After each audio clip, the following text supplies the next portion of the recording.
The oldest and strongest human emotion is fear. And the oldest and strongest type of fear is trepidation of the unknown. When we were children, our parents told us that monsters didn't exist. But we were sure that something was lurking under the bed or in the closet. Fear sees even if our eyes are closed. Welcome to the realm of the arcane. My name is Lon Strickler. Join me as I examine unexplained creatures, strange manifestations, and remarkable realities.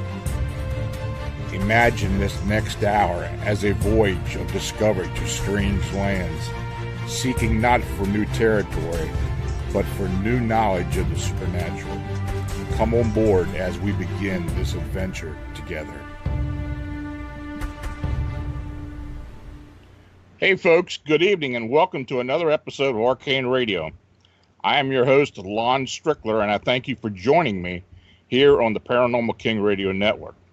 Now, listeners can show their support for Arcane Radio by becoming a patron. Simply go to Phantoms and Monsters at phantomsandmonsters.com and click the Podbean patron banner. Also, beginning this Saturday, I will be giving away free Kindle downloads of my book, Mothman Dynasty, Chicago's Winged Humanoids, in celebration of the 17th Annual Mothman Festival being held next weekend in Point Pleasant, West Virginia. Now, before I introduce my guest, I want to mention an account I recently received. I received a telephone call on Saturday, September 1st from a truck driver who claimed to have had an encounter with an 8-foot-tall hairy hominid. The incident occurred on Thursday, August 30th at approximately 12:30 a.m. The witness stated that he was traveling eastbound on I-40 between Nashville and Knoxville, Tennessee. He had been having trouble with a right headlight on his rig going on and off, so he pulled off near the 334 mile marker a few miles just west of Roane County. He pulled back the hood in order to work on the headlight. He had a super bright LED flashlight with him. As he was examining the headlight, he heard movement in the trees behind him. The trees were only 20 to 25 foot away, and the sounds were similar to those of a person walking. He pointed the flashlight in the direction of the trees when he instantly noticed bright eye shine looking back at him. As he continued to observe, an unknown creature stepped out into the open. He was mortified because he had never seen anything like this. I asked for a description. He stated that it was an 8-foot man with long black hair all over its body, and that the face looked strange, deformed. He also stated that it had a narrow waist, huge wide shoulders, and no neck. I asked if he thought it was a Bigfoot. He hesitated and stated, I suppose it was, but it didn't look like the ones I seen on TV. Now, the being stood beside a medium-sized tree and simply glared at the witness. There were no sounds, though it slightly swayed back and forth. The witness said that it stood silent for almost 20 seconds, then ducked behind the tree. It continued to watch the witness, who quickly closed the truck hood and left the area. The witness stated that he had been an outdoorsman and hunter in eastern Tennessee for most of his life, and that he had never encountered anything like this before. He regularly travels I-40, usually twice a week. I asked if he had ever heard of similar encounters by other people, which he responded, I've heard stories, but never believed that those things existed around here. Now, the witness found my sighting report advertisement on Google and decided to call. He stated that he was hesitant to make a report, but the encounter shook me up so bad, and I felt I needed to tell someone. So maybe we'll get some more reports of that area in the future. So now let's get started. Tonight's guest, Rosemary Guiley, is a full-time researcher and author in the paranormal and mind, body, spirit fields, with more than 65 books published. Her work embraces paranormal and unexplained phenomena, cryptids, UFOs, and alien contact, spiritual and psychic skill development, angels and spirits, spirit communication, afterlife research, dreams and dream work, reincarnation and past lives, and other topics. Her most recent books include Contact with the Dead and Mysteries of the Afterlife. Rosemary's website can be found at visionarylivingpublishing.com. Rosemary, thanks for joining me. Lon, it's a pleasure to be back on with you. It's been a while. Yeah, I don't think we've talked since maybe around the time the book was published. My book was published, the Mothman book, because you were a part of the task force investigating that phenomena. Well, yes, and I still am in a lurking kind of way. I read the posts, and I like to keep up with it. As you know, I've got a growing publishing company, and that's taking up a lot of my time right now, in addition to my own writing and speaking. But the whole flying humanoid thing that was evolving in the Chicago area was so fascinating to me. I wanted to make sure that I could keep up with all the developments. So I applaud you for all your efforts in that regard. I know what time you spent on it. Yeah, and it seems to be a growing phenomenon as well, because we're getting very similar reports throughout North America. Actually, there have been a lot of reports in Ontario and Quebec lately. Of course, we had the earlier reports in Florida around the same time the reports were going on in Chicago. So, even though the sightings in Chicago have waned, there have been a few odd reports since then. So, we'll see if this continues.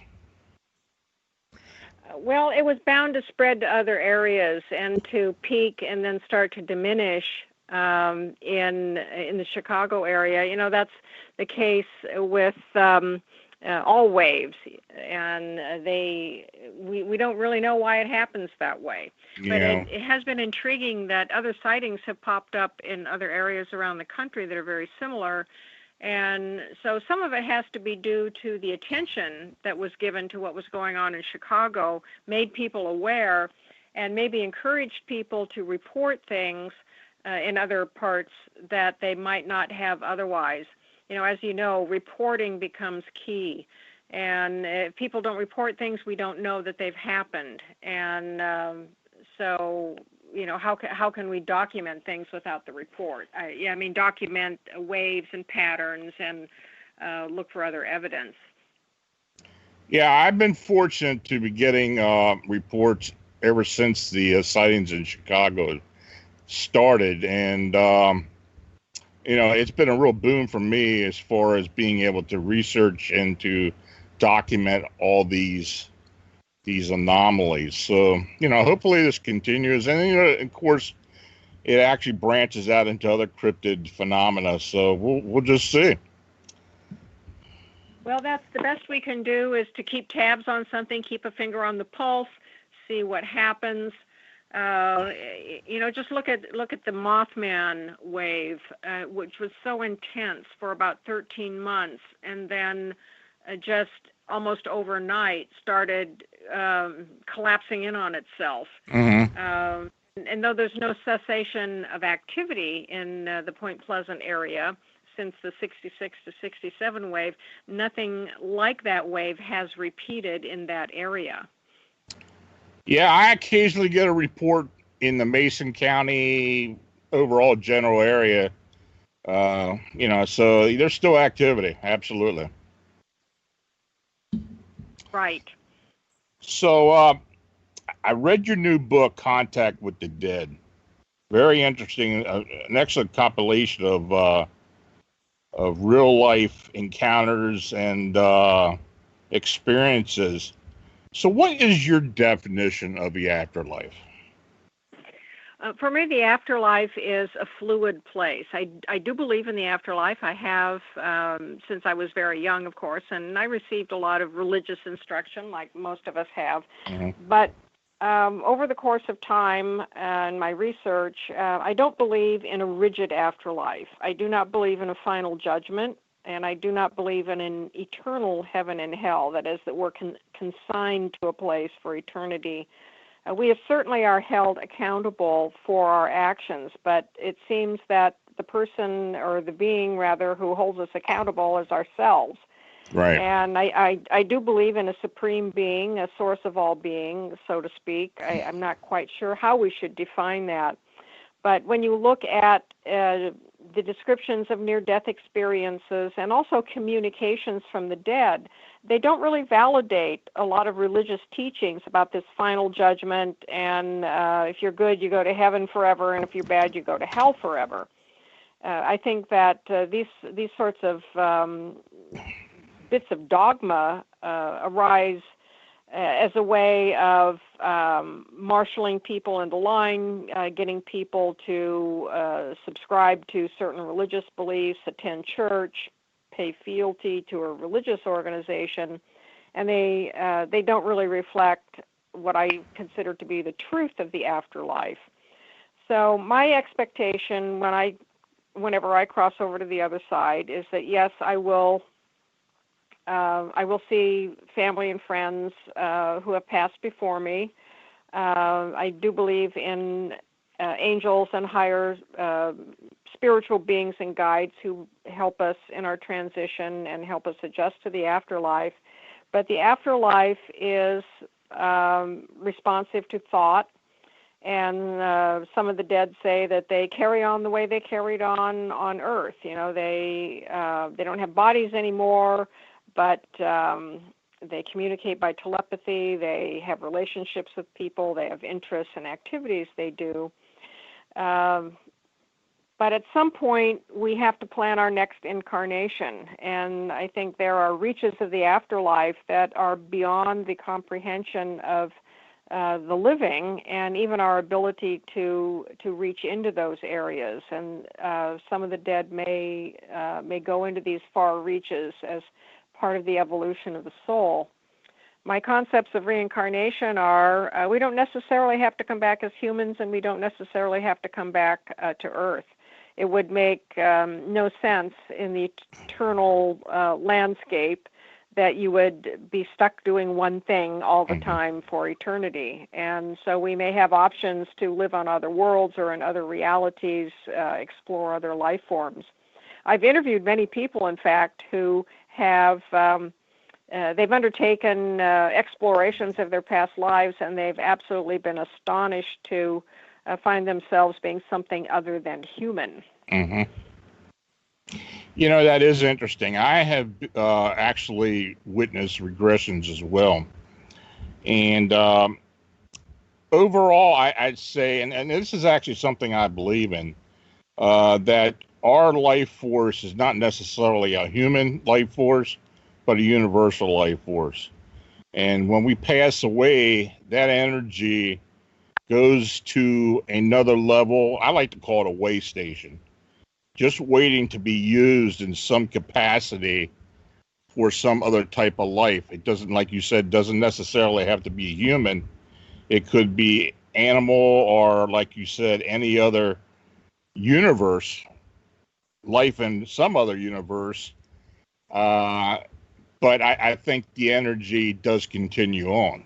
I don't think there's really a limit to it, the actual use. But like I said, in some of the regressions I have listened to, it seems to be quite a variety of life. And that also goes to the possibility of non-terrestrial or alien type life. Well, certainly what we're seeing in the contactee field, what would be considered hardcore ufology and alien beings,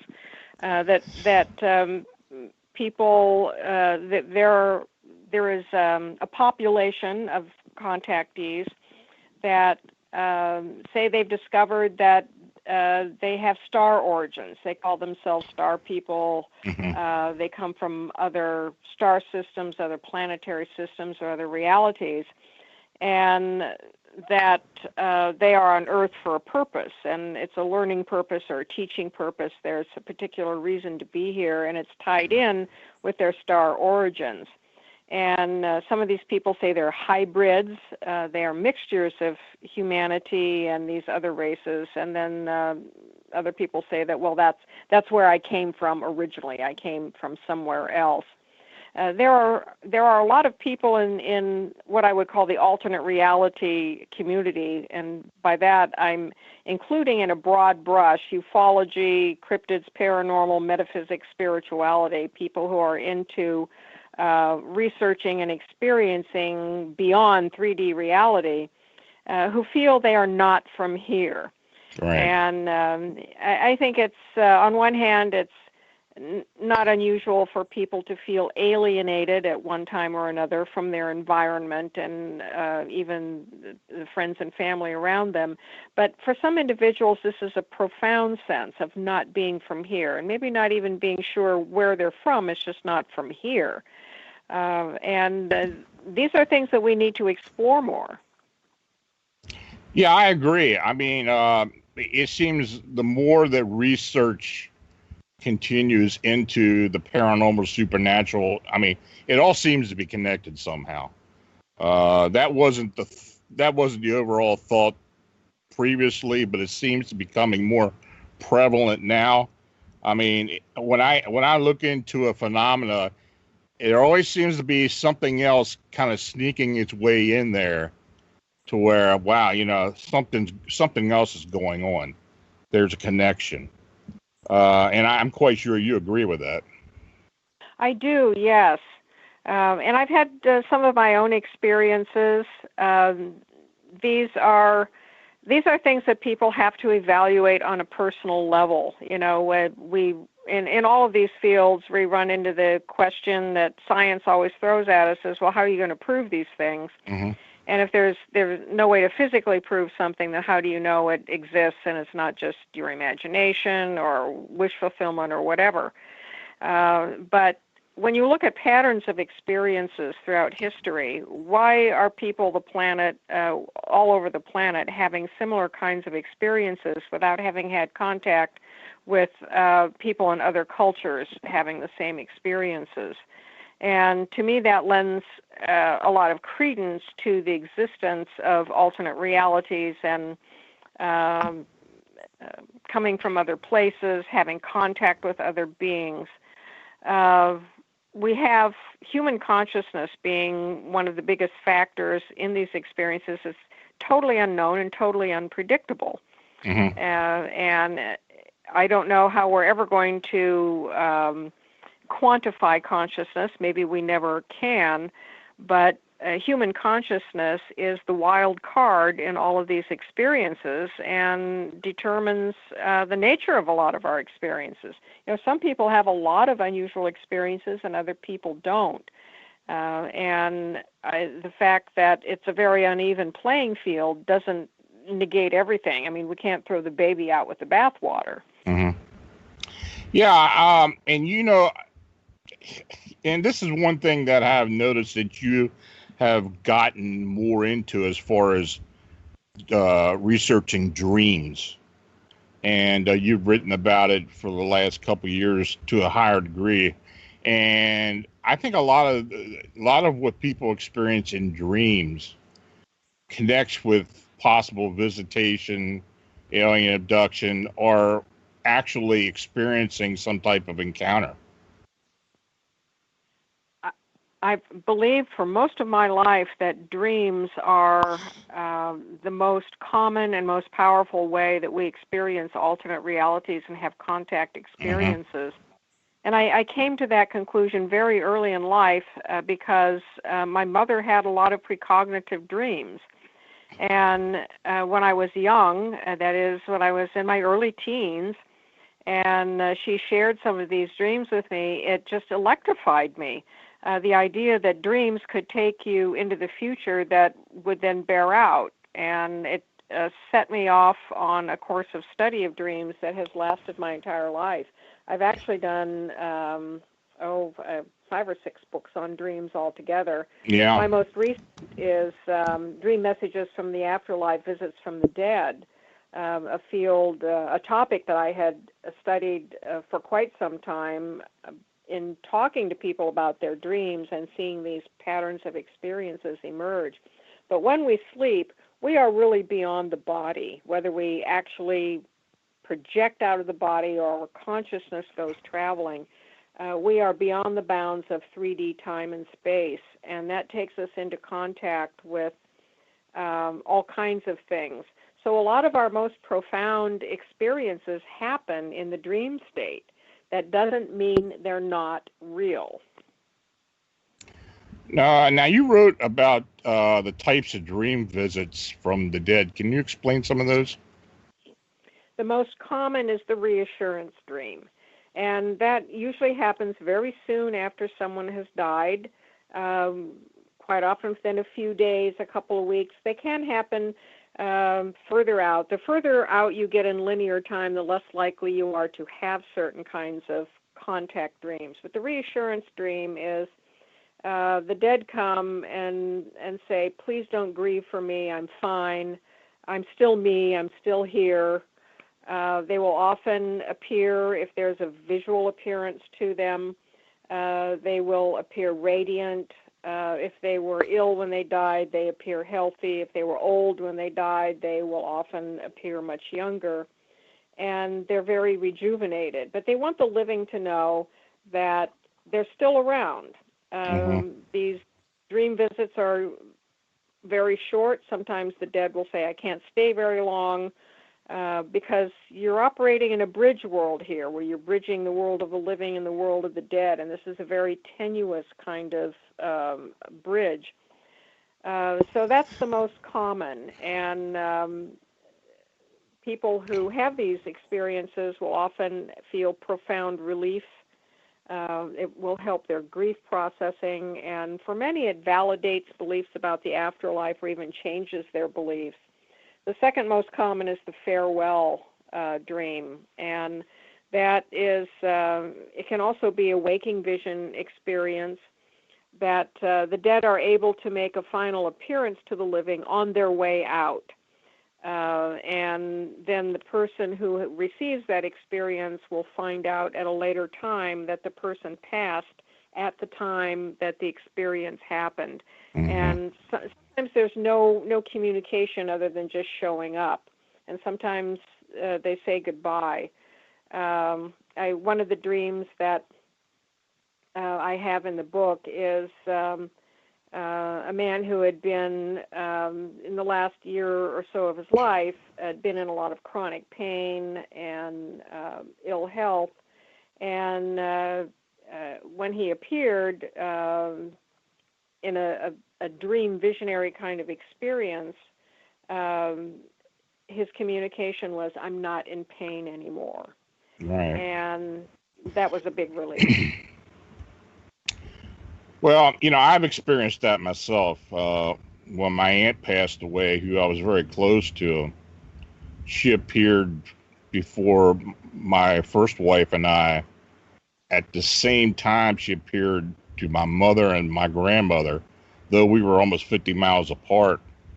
It was, it was something I had never experienced before, but you could tell she was just trying to say goodbye. And of course, at that point, we knew she had passed, and we were on the phone with each other. I think my mother called me right away, and she told me that her mother had called her, and my grandmother had called her. So, yeah, we experienced it in real time, and it does happen. It was quite an experience. It's something I'll never forget, and I tell you, I think it really defined my consciousness of the afterlife, though this was in 1977, and a point where I was just beginning to get into the paranormal. It's a profound experience. And it's not unusual for multiple people to get the same experience. It seems to get divided up, and that leads me to want to mention another kind of dream that I think is important for people to know about, and I call it the proxy dream, because sometimes the recipient for whom the message is intended does not get the dream. Somebody else does, and they must be a messenger.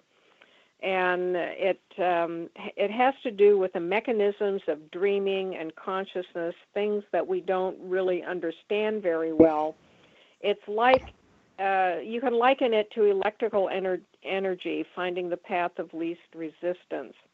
And sometimes the dead cannot get through to the primary recipient, no matter how much the primary recipient might want an experience. And so they go to the next best channel. Case in point, one of the dreams that I feature in the book was sent to me by a woman whose mother-in-law died, and she had a visitation from her mother-in-law that was so real, so tangible. These are experiences in which people, they touch the dead feel real, like they were when they were living. All the communication is telepathic. But the mother-in-law had a message for her son, the husband, and she wanted her daughter-in-law to give the message. And so the woman said, well, yes, of course I will, but why don't you tell him yourself? And the mother-in-law said, I can't, because the way he dreams. Now, that's no fault of his, no fault of hers, no fault of anybody's. It's just a blocked line of communication. And so she went to the next best channel, the daughter-in-law, the wife. And these proxy dreams, they do rely on somebody being a messenger. Right. And you're not going to be a total stranger and get a proxy dream. They go to people who are friends, family, even neighbors, who will feel the impetus to then pass on the message. People are often reluctant to do that because if they have this experience, they think, oh, it was just my imagination. I'm so sad that so-and-so died, so of course I had this experience. I don't want to intrude on somebody's grief. I don't want to sound like I'm crazy. But if you have the courage to pass on the message, you will find that it hits the target very, very well. Well, see, this is another area that, even though I am an intuitive and I can sense spirit energy around me, I just can't communicate. Unless I am able to open up, like you said, a bridge to where I get indications of something or some type of communication. Mediumship fascinates me. I know several mediums, and it's something that I still really don't understand. Even channelers, it's just hard for me to understand how the contact is made. Can you kind of expound on that?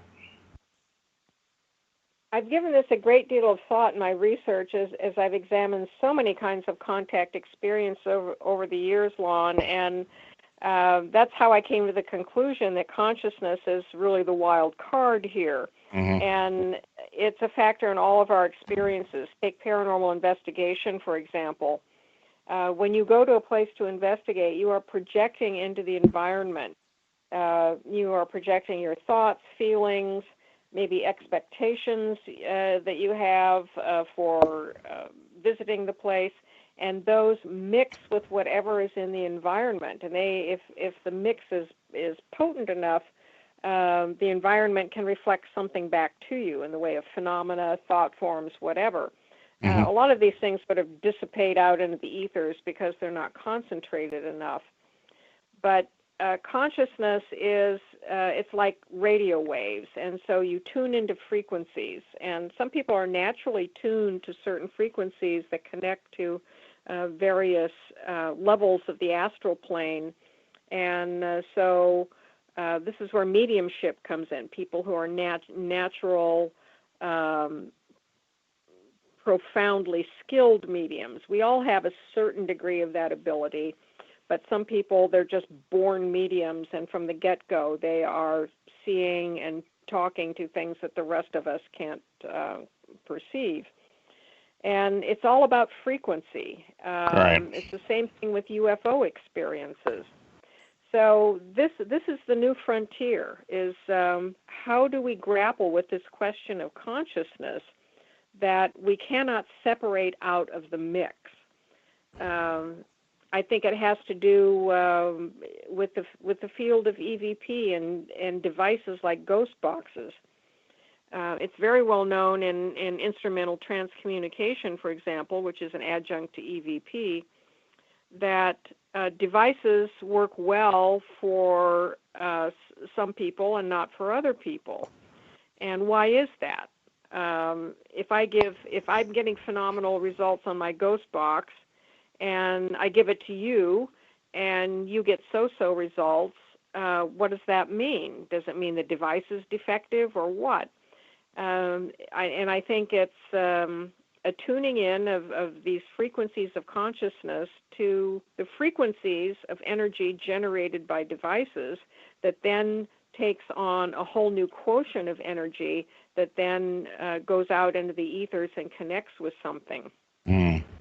Yeah, I agree with that. So we don't understand this, and I don't know how we're ever going to grapple with it scientifically because science can't quantify consciousness. Right.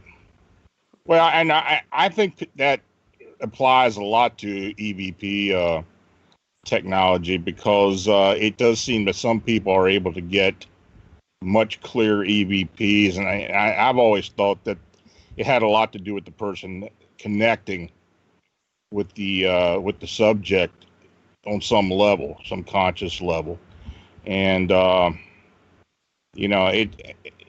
that does make a lot of sense, and I'm glad you brought that up because that's something I've always believed in. Yes, and it extends into our devices as well. Now, one of the fellows that I've known in the field for a long time, you probably know him too, Rick Fisher. Mm-hmm. I've investigated many times with Rick over the years, and I always called him the EVP King because he and I and other investigators, we could take our digital recorders, we could put them all down in the same place, be as a group investigating, ask group questions. Who gets the EVPs? Rick does on his digital, the rest of us flatline. So why is that? There's something in whatever he's connecting with in a consciousness way that acts like a magnet, really connects with certain subtle frequencies that we don't understand and attracts them. So to me, these are exciting things to explore, and I'm not sure what our calibration can be for it. You know, the way you calibrate an instrument so it provides a known measurement of something. How do we calibrate human consciousness? And I think, however, that it's really key to understanding all of these kinds of experiences in every field. You know, that's something that I have run across a lot in my work when I'm trying to help people that have activity at their home or personal activity going on around them. It seems that for the most part, these people are what I call a beacon. They just draw in spirit energy for whatever reason. And, a lot of times they don't even realize it's going, especially when it involves kids. And I have been involved with many investigations where a family would be having all kinds of crazy, unexplainable activity going on, and it all eventually centers around one of the kids who's either a beacon or actually a physical medium, and they just don't know what is going on. And that's one thing I try to do in aftercare is try to help them realize what that is, that they do have this natural ability and how to control it and not let it control their life. I'm quite sure you run across that as well. All the time in investigations, especially going into a home where people are experiencing troubling activity. You use the term beacon, I've used the term focal point. There's always one individual in the family who is the focal point for most of the activity. And a typical pattern is that it starts with them. They get the brunt of it. And sometimes the phenomena spread to other members of the family as well. And yes, they often have a natural mediumistic ability that they're not even aware of. Right. It's like wearing a light over your head, and Yeah. beings in the spirit world see that light, and it's like moths to a flame. It is an interesting phenomenon. I have actually run across instances where it gets to the point where, it turns into poltergeist activity that these, and I think that is a lot of the reason why poltergeist activity does evolve into physical activity, because these, and it's most of the time it's kids or early teens who actually start projecting thought forms, tulpas, or whatever you want to call them, into palpable energy that does cause problems. And I've seen that happen many times. It's not a common phenomena, but it does happen. And it's very hard to deal with that type of activity unless the person who's actually projecting it understands what they are doing. Very true, and so many cases have been documented in parapsychology and psychical research literature about the unwitting poltergeist projector, and they don't know what they're doing. Quite often, they are young people, and sometimes these experiences are. It's like a wave of activity. There's a period in their life where they seem to be generating a certain frequency of energy, and that's what makes these things pop around them. Mm-hmm. And then as they get older and their energy changes, then it drops off. And they do make for very intriguing cases. Sometimes researchers tend to dismiss it as, oh, well, especially if it's a young person, well, they're going through puberty or teenage anxiety or whatever. And so that's why these things happen. They try to minimize the paranormal end of it. But there are so many variations on these types of phenomena. And quite frankly, we don't understand all of them very well. And it's not through lack of trying. We don't have, I guess you would say, we don't have the tools really to try and evaluate and validate these kinds of experiences. And so the skeptics and the scientists and people who don't want to think about it or believe then can easily dismiss it as, oh, well, this was just, some weirdo on an imaginary sort of excursion. Yeah, many times when I have investigated these type of cases, it's almost like I can sense the energy or the actual thought form actually possessing, lack of a better word, possessing the individual, almost attached to them, hanging around them all the time. And it's very interesting how they use that energy and how they send it out. Or it's very confusing sometimes. It's hard to kind of get a grasp on it, and especially to try to explain it to the person or the family, because the family has no idea what's going on. And the first time you tell them, well, it's probably your child doing this, of course, they're not going to believe you. And, in rare cases, they want to believe it. But it eventually becomes very, very obvious that that's what's going on. And like you said, it is a phenomena that I think is going to require much more research. And I believe more people in the field opening their minds to it, and having an open mind about it, and just not discounting the phenomena itself. Well, I actually stopped doing a lot of cases because, first of all, they're very time-consuming. Sure. But a lot of people want simple answers. They want you to come and tell them what's going on and how do we get rid of this or change it, rectify it, whatever. They want a simple answer, and it's never a simple answer. And the time that has to be involved in interviewing people and going into personal histories to determine things like a focal point energy, and the focal point person usually has a lifelong history of engagement with the paranormal one way or another, and you have to look at relationship dynamics, energy of the landscape, the history, if it's available, of a location.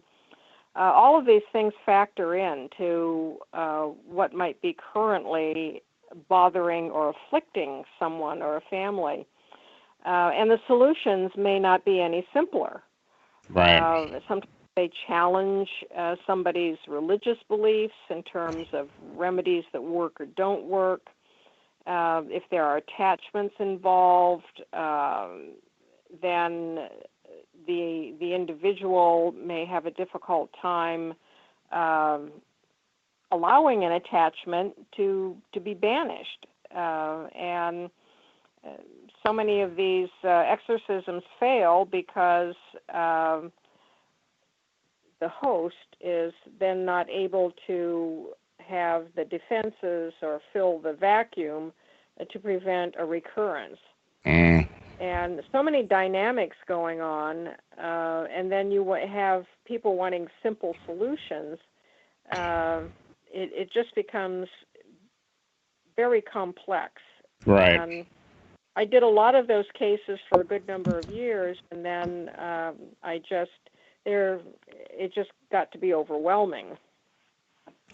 Well, I can absolutely understand what you're saying there, because I've been involved with a family for almost 7 years now, and it seems when they have a habit, because everyone in this family has some type of ability as far as either mediumship or beacons, and kind of attract this type of energy.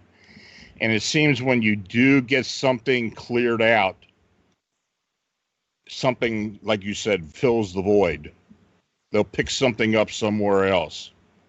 And it's a matter of trying to teach someone how to, lessen their availability of them picking this, these type of energies up. I have actually been using meditation therapy in the past year or so, helping people to come to terms with what they actually are. And it does seem to help. But then again, some people like this family I've been working with, it just doesn't seem to work that well. I am optimistic recently because things have seemed to be going better with them. But, I think it comes to the point where they've got to realize that they're responsible for what is happening to them. And many people don't want to take responsibility. They think that that they're being, for example, invaded from an outside force that somehow can be effortlessly banished or gotten rid of. They see a lot of this stuff going on television, and many of these cases are extremely complicated. And the person who's being afflicted may have emotional, psychological issues going on that may be lifelong, right. That are factors in that. We're dealing with boundary issues because something has been able to penetrate somebody's natural boundaries.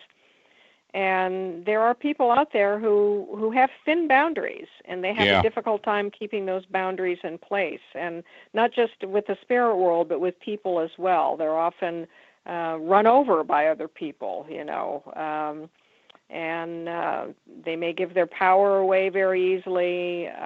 They might be easy to manipulate or influence, and so many complicated factors involved, and it's very difficult work to pursue. Well, and you're right. And a lot of times people are so sensitive that it's just not spirit energy or earthbound or some type of former human type of life force that is bothering them. There's a lot of non-terrestrial as well as possible alien involvement as well. Some people don't want to believe that, but I think, there are many instances where spirit activity is actually thought to be causing the activity, and it turns out it's something other than that. Yes, and I think that, well, first of all, it could be natural. Mm-hmm. And so we do have to eliminate all natural explanations possible. I've had cases where the domestic tension has been so tight and so high that I came to the conclusion that emotions were being projected into the environment that were capable of taking on psychokinetic energy or even thought form activity. And those sorts of things also will attract things from other realities as well that like that kind of energy and want to contribute to it or feed off of it. And they're never black and white situations. Yeah, these, just for instance, like the shadow person phenomena,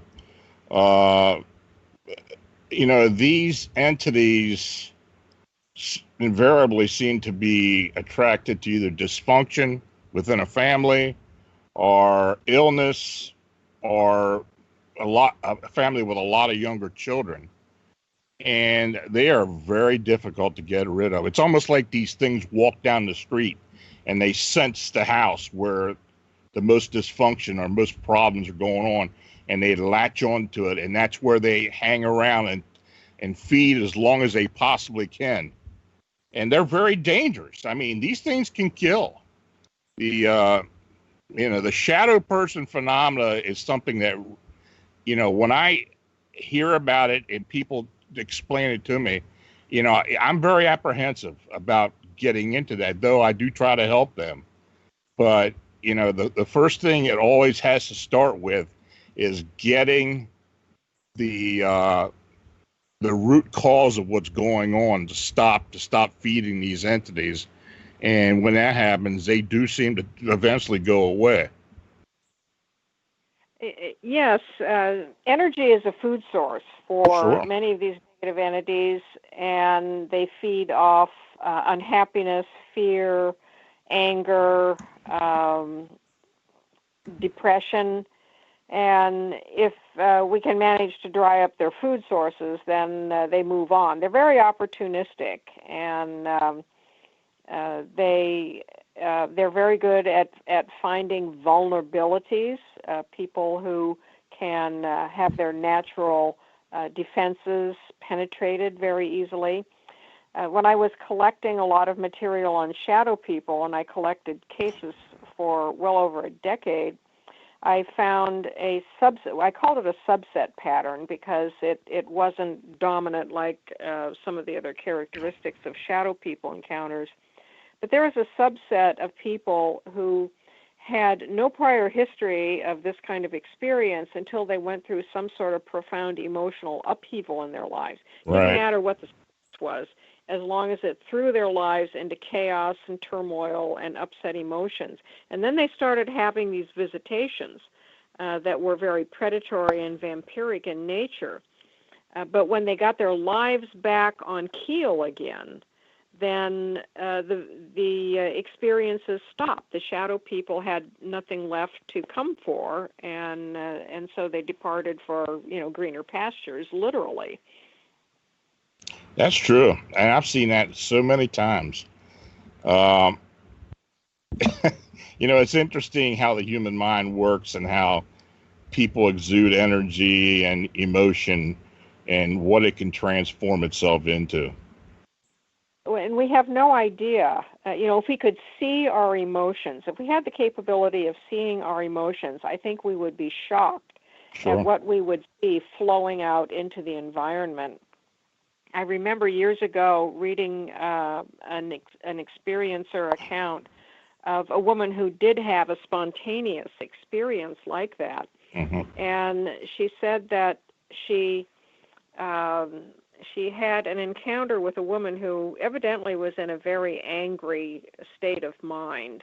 And this woman who was not, she didn't say that she was psychic by nature, but this just sort of popped out at her that suddenly she saw, literally, these black coils and tendrils of energy snaking out from this woman. This literally was a projection of her anger into the environment, and it caused the experiencer to recoil at what she couldn't believe what she was seeing.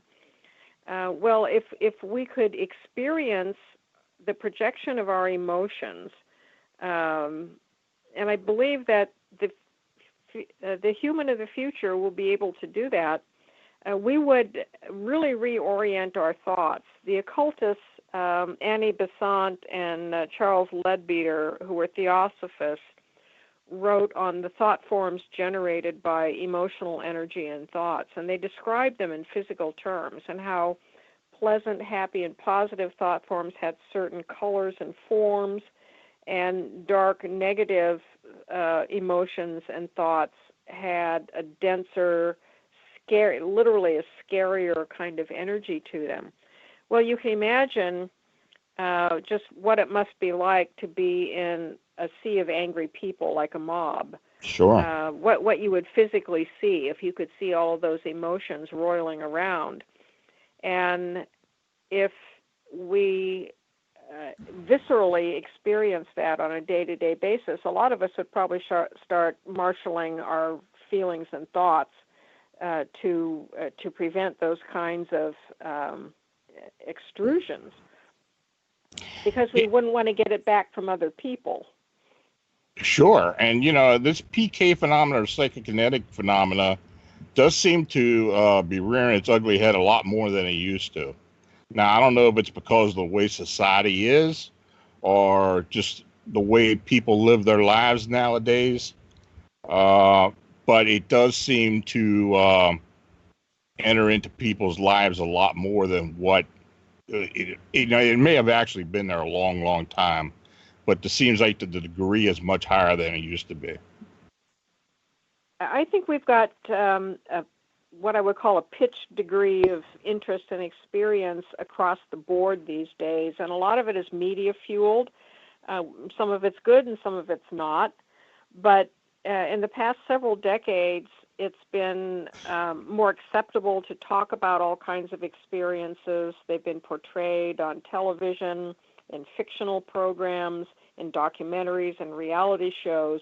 We've got more on our public plate, so to speak, than ever before in modern history, where it used to be these sorts of things were always sort of covert and undercover and talked about rather quietly because we didn't want anyone else to think we were crazy, did we? And now people are a lot more open about it, and that's really changing the landscape of experiences too. The more we talk about it, the more we think about it, the more the environment, and when I say the environment, I mean the cosmic environment, is going to mirror something back to us. Yeah, well, that's also true. I mean, with the internet and television keying into a lot of paranormal activity and even cryptid activity, people are much more open to tell their experiences, and it does get its way out there. And if it doesn't generate other phenomena, I mean, who knows? Sometimes you may think it does happen like that. That the more you see, the greater the possibility that something may happen to you, or you may experience something. That's something I guess that's going to have to be looked into in the future. Yes, and I do believe that It does. That the more we think and talk about these things, the more these things are likely to happen. I think it's a natural reactive part of the phenomenon itself. One trend that I find very disturbing is this notion that every haunted house has some sort of demonic spirit in it that's going to start violently attacking the residents. Now, how many times in the past, and when I say the past, I mean pre-reality TV, did any investigator encounter demons in a house? How many times? Very rarely. Now, if there's not a demon in the house, it's no fun. Now, I watch these shows myself, and I realize that shows like A Haunting and My Haunted House and Paranormal Witness, they want the audiences to watch, and we're going to watch if it's something scary, something horrible. But they're also putting out the notion that, you know, if you buy a house and it happens to be haunted, horrible things are going to happen to you. It's not going to be any just residual ghosts drifting around. It's going to be something really negative and demonic. And I think that's a very bad